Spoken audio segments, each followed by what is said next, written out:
ನಮಸ್ಕಾರ. ಎಲ್ಲರಿಗೂ ಸ್ವಾಗತ. ಇಂದು ನಾವು 2026ನೇ ವರ್ಷದೊಳಗೆ ಒಂದು ವಿಶೇಷ ಇಣುಕು ನೋಟ ಹಾಕೋಣ. ನಮ್ಮ ಮುಂದಿರೋದು ಮಕರ ರಾಶಿಯವರಿಗಾಗಿಯೇ ಸಿದ್ಧಪಡಿಸಿರುವ ಒಂದು ವಾರ್ಷಿಕ ಭವಿಷ್ಯದ ಆಳವಾದ ವಿಶ್ಲೇಷಣೆ. ನಮ್ಮ ಉದ್ದೇಶ ಕೇವಲ ಏನಾಗುತ್ತೆ ಅಂತ ಹೇಳೋದಲ್ಲ, ಬದಲಾಗಿ ಗ್ರಹಗಳ ಪ್ರಭಾವದಿಂದ ವೃತ್ತಿ, ಹಣಕಾಸು, ಸಂಬಂಧಗಳಲ್ಲಿ ಯಾಕೆ ಬದಲಾವಣೆ ಆಗ್ಬೋದು ಅನ್ನೋದನ್ನ ಅರ್ಥ ಮಾಡ್ಕೊಳ್ಳೋದು. ಮಕರ ರಾಶಿಯ ಅಧಿಪತಿ ಶನಿ ಅಂತ ನಮಗೆಲ್ಲ ಗೊತ್ತೇ ಇದೆ. ಅದಕ್ಕೆ ಅಲ್ವಾ ಈ ರಾಶಿಯವರನ್ನ ಸಾಮಾನ್ಯವಾಗಿ ಶ್ರಮಜೀವಿಗಳು, ಜವಾಬ್ದಾರಿಯುತರು ಅಂತಾರೆ. ಈ ವಿಶ್ಲೇಷಣೆಯಲ್ಲೂ ಅವರ ಯಶಸ್ಸು ನಿಧಾನವಾಗಿ ಬಂದರೂ ಬಹಳ ದೃಢವಾಗಿರುತ್ತೆ ಅನ್ನೋ ಮಾತಿದೆ. ಖಂಡಿತ ಖಂಡಿತ. ಈ ಇಡೀ ವಿಶ್ಲೇಷಣೆಯ ಕೇಂದ್ರ ಬಿಂದುವೆ ಆಕ್ಚುಲಿ ಕಠಿಣ ಪರಿಶ್ರಮಕ್ಕೆ ದೊಡ್ಡ ಫಲಿತಾಂಶ ಅನ್ನೋ ಒಂದು ವಾಕ್ಯ. ಓ, ಹೌದು, ಇದು ಸುಮ್ಮನೆ ಹೇಳೋ ಭವಿಷ್ಯವಾಣಿಯಲ್ಲ. ಇದರಲ್ಲಿ ವರ್ಷವನ್ನ 3 ಭಾಗಗಳಾಗಿ ವಿಂಗಡಿಸಿರೋದು ಬಹಳ ಇಂಟ್ರೆಸ್ಟಿಂಗ್ ಆಗಿದೆ. 3 ಭಾಗಗಳ ಹೇಗೆ? ವರ್ಷದ ಆರಂಭದಲ್ಲಿ ಸ್ವಲ್ಪ ಒತ್ತಡ, ಸವಾಲುಗಳು. ಸರಿ. ಆಮೇಲೆ ವರ್ಷದ ಮಧ್ಯಭಾಗದಲ್ಲಿ ಅವಕಾಶಗಳ ಮಹಾಪೂರವೇ ಇದೆ.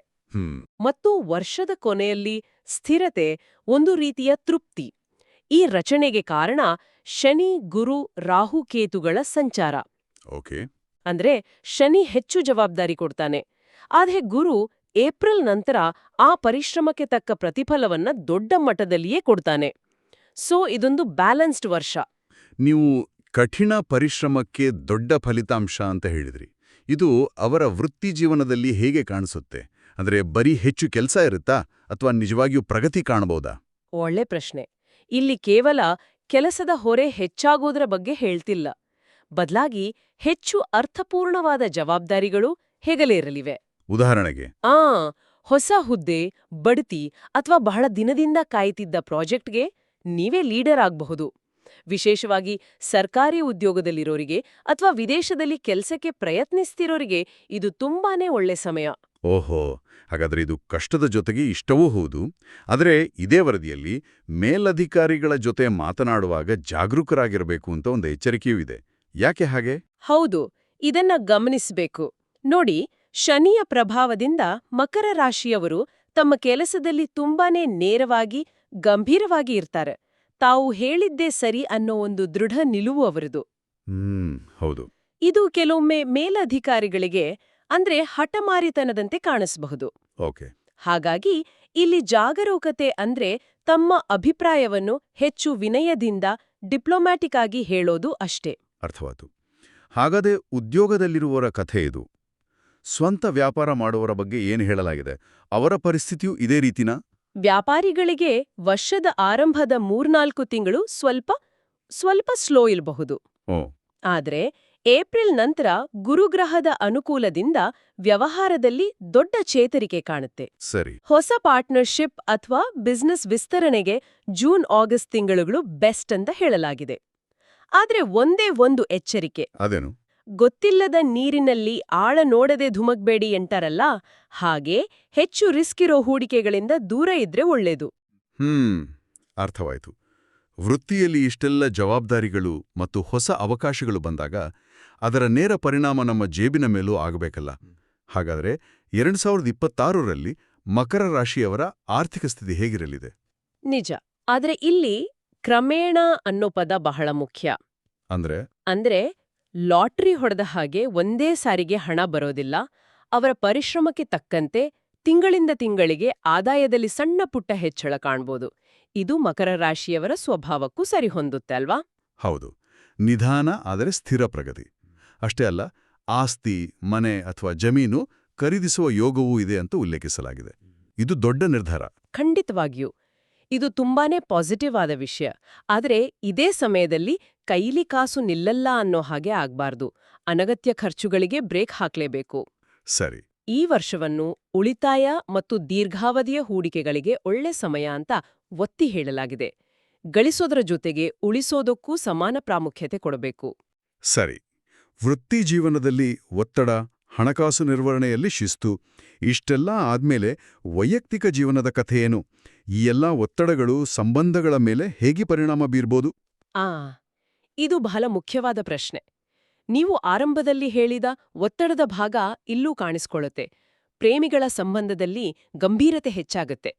ಕೆಲವರಿಗೆ ಮದುವೆ ಮಾತುಕತೆ ಶುರುವಾಗಬಹುದು. ಓ, ಗುಡ್ ನ್ಯೂಸ್. ಹೌದು. ಆದ್ರೆ ಕೆಲಸಲ ಒತ್ತಡ ಮತ್ತು ಅಹಂಕಾರದಿಂದಾಗಿ ಸಣ್ಣಪುಟ್ಟ ಜಗಳಗಳು ಆಗೋ ಸಾಧ್ಯತೆ ಇದೆ. ಅದಕ್ಕಾಗಿಯೇ ಅನಗತ್ಯ ಮೌನದಿಂದ ದೂರವಿರಲು ಸಲಹೆ ನೀಡಲಾಗಿದೆ.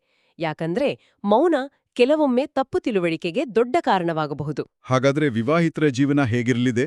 ವಿವಾಹಿತರ ಜೀವನದಲ್ಲಿ ವರ್ಷದ ಆರಂಭದಲ್ಲಿ ಸ್ವಲ್ಪ ಏರುಪೇರು, ಹೊಂದಾಣಿಕೆ ಸಮಸ್ಯೆಗಳು ಇರಬಹುದು. ಆದರೆ ವರ್ಷದ ಮಧ್ಯಭಾಗಕ್ಕೆ ಬರ್ತಿದ್ದಾಗೆ ದಾಂಪತ್ಯದಲ್ಲಿ ಸಮತೋಲನ, ಅನ್ಯೋನ್ಯತೆ ಹೆಚ್ಚಾಗತ್ತೆ. ಸರಿ. ಇನ್ನು ಕುಟುಂಬದ ವಿಷಯಕ್ಕೆ ಬಂದ್ರೆ ಮನೆಯಲ್ಲಿರೋ ಹಿರಿಯರ ಆರೋಗ್ಯದ ಬಗ್ಗೆ ವಿಶೇಷ ಕಾಳಜಿ ವಹಿಸಬೇಕಾಗತ್ತೆ. ಸಹೋದರ ಸಹೋದರಿಯರ ಜೊತೆ ಸಂಬಂಧ ಗಟ್ಟಿಗೊಳಿಸಲು ಇದು ಒಳ್ಳೆ ಸಮಯ. ಜೊತೆಗೆ ಕುಟುಂಬದಲ್ಲಿ ಮದುವೆ, ಗೃಹ ಪ್ರವೇಶದಂತಹ ಶುಭ ಕಾರ್ಯಗಳು ನಡೆಯೋ ಸೂಚನೆಯೂ ಇದೆ. ವೃತ್ತಿಜೀವನದ ಒತ್ತಡ, ಸಂಬಂಧಗಳಲ್ಲಿನ ಸಣ್ಣಪುಟ್ಟ ಏರುಪೇರುಗಳು ಇವೆಲ್ಲ ಸೇರಿ ಆರೋಗ್ಯದ ಮೇಲೆ ಪರಿಣಾಮ ಬೀರೋ ಸಾಧ್ಯತೆ ಇದೆಯಲ್ವೇ? ಇದು ಒಂದು ರೀತಿ ಬರ್ಮೌಟ್ಗೆ ದಾರಿ ಮಾಡ್ಕೊಡ್ಬೋದಾ? ಖಂಡಿತ. ಈ ವಿಶ್ಲೇಷಣೆಯಲ್ಲಿ ಆರೋಗ್ಯದ ಬಗ್ಗೆ ಸ್ಪಷ್ಟವಾದ ಎಚ್ಚರಿಕೆ ಇದೆ. ಮಾನಸಿಕ ಆಯಾಸ, ಬೆನ್ನು, ಮೂಳೆ ಮತ್ತು ಮೊಣಕಾಲಿಗೆ ಸಂಬಂಧಿಸಿದ ಸಮಸ್ಯೆಗಳು ಕಾಣಿಸ್ಕೊಳ್ಬೋದು. ಓ. ಶನಿಗ್ರಹ ಮೂಳೆ ಮತ್ತು ನರಮಂಡಲದ ಮೇಲೆ ಪ್ರಭಾವ ಬೀರೋದ್ರಿಂದ ಮಕರ ರಾಶಿಯವರಿಗೆ ಈ ಸಮಸ್ಯೆಗಳು ಬರೋ ಸಾಧ್ಯತೆ ಹೆಚ್ಚು. ಆದ್ರೆ ಇಲ್ಲೊಂದು ಕುತೂಹಲಕಾರಿ ವಿಷಯವಿದೆ. ಹೌದಾ? ಅದೇನು? ಮಕರ ರಾಶಿಯವರ ದೊಡ್ಡ ಶಕ್ತಿಯೇ ಶಿಸ್ತು. ನಿಜ. ಮತ್ತು ಈ ಆರೋಗ್ಯ ಸಮಸ್ಯೆಗಳಿಗೆ ಪರಿಹಾರವು ಶಿಸ್ತಿನ ಜೀವನ ಶೈಲಿಯೇ ಆಗಿದೆ. ವಾವ್.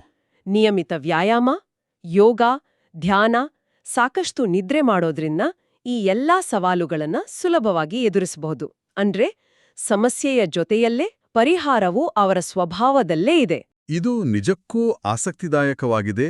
ಇಡೀ ವರ್ಷದ ಒಂದು ಸ್ಥೂಲ ಚಿತ್ರಣ ನಮಗೆ ಸಿಕ್ಕಿತು. ಆದ್ರೆ ಈ ವರದಿಯಲ್ಲಿ ತಿಂಗಳುವಾರು ವಿಶ್ಲೇಷಣೆಯೂ ಇದೆಯಲ್ವೇ? ವರ್ಷದ ಪಯಣದಲ್ಲಿನ ಏರಿಳಿತಗಳನ್ನ ಇದು ಇನ್ನಷ್ಟು ಸ್ಪಷ್ಟಪಡಿಸಬಹುದು. ಉದಾಹರಣೆಗೆ ಜನವರಿ ಮತ್ತು ಫೆಬ್ರವರಿ ತಿಂಗಳುಗಳ ನಡುವೆ ಸಾಕಷ್ಟು ವ್ಯತ್ಯಾಸವಿದೆ ಅಂತ ಕಾಣುತ್ತೆ. ಯಾಕೆ ಹೀಗೆ? ಹೌದು, ಇದು ವರ್ಷದ ಪಯಣದ ಒಂದು ರೋಡ್ ಮ್ಯಾಪಿಂದ ಹಾಗೆ.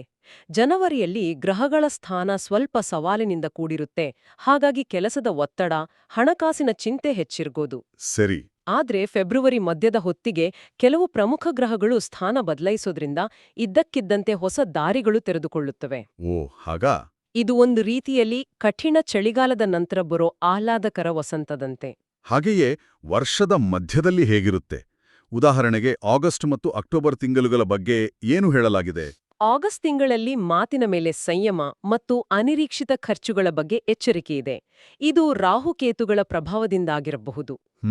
ಆದರೆ ಅಕ್ಟೋಬರ್ ತಿಂಗಳಿಗೆ ಬರುವಷ್ಟರಲ್ಲಿ ಗುರುಗ್ರಹದ ಬಲದಿಂದಾಗಿ ಸಮಾಜದಲ್ಲಿ ಗೌರವ, ಕೆಲಸದಲ್ಲಿ ಪ್ರಶಂಸೆ, ಆರ್ಥಿಕ ಲಾಭಗಳೂ ಸಿಗಲಿವೆ. ಸೆಪ್ಟೆಂಬರ್ ಉದ್ಯೋಗ ಬದಲಾವಣೆಗೆ ಒಳ್ಳೆ ಅವಕಾಶ ನೀಡಿದ್ರೆ ನವೆಂಬರ್ ದೀರ್ಘಾವಧಿಯ ಹೂಡಿಕೆಗಳಿಗೆ ಬಹಳ ಸೂಕ್ತವಾದ ಸಮಯ. ವರ್ಷದ ಕೊನೆಯಲ್ಲಿ ಡಿಸೆಂಬರ್ನಲ್ಲಿ ಒಂದು ರೀತಿಯ ತೃಪ್ತಿಯ ಭಾವನೆ ಇರುತ್ತೆ ಅಂತ ಹೇಳಲಾಗಿದೆ. ಅಂದ್ರೆ ಇಡೀ ವರ್ಷದ ಕಠಿಣ ಪರಿಶ್ರಮದ ಫಲ ಆಗ ಸಿಗುತ್ತಾ?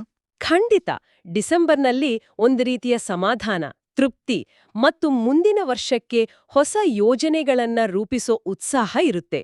ಇದು ನಾವು ಆರಂಭದಲ್ಲಿ ಚರ್ಚಿಸಿದ ಸ್ಥಿರತೆಯ ಹಂತ. ಇಡೀ ವರ್ಷದ ಪಯಣಕ್ಕೆ ಒಂದು ಸುಖಾಂತ್ಯ. ಈ ಎಲ್ಲಾ ಸವಾಲುಗಳನ್ನ ಮತ್ತು ಅವಕಾಶಗಳನ್ನ ಸಮರ್ಥವಾಗಿ ಎದುರಿಸಲು ಈ ವಿಶ್ಲೇಷಣೆಯಲ್ಲಿ ಕೆಲವು ಪರಿಹಾರಗಳನ್ನು ಕೂಡ ಸೂಚಿಸಲಾಗಿದೆ. ಶನಿದೇವರಿಗೆ ಎಳ್ಳೆಣ್ಣೆ ದೀಪ ಹಚ್ಚೋದು, ಹನುಮಾನ್ ಚಾಲೀಸಾ ಪಠಣ, ದಾನ ಮಾಡೋದು, ಇವುಗಳ ಹಿಂದಿನ ತತ್ವವೇನು? ಈ ಪರಿಹಾರಗಳನ್ನ ಕೇವಲ ಧಾರ್ಮಿಕ ಆಚರಣೆಗಳಾಗಿ ನೋಡಬಾರ್ದು. ಅವುಗಳ ಹಿಂದಿನ ಮಾನಸಿಕ ತತ್ವವನ್ನು ಅರ್ಥ ಮಾಡ್ಕೊಳ್ಬೇಕು. ಹೇಗೆ?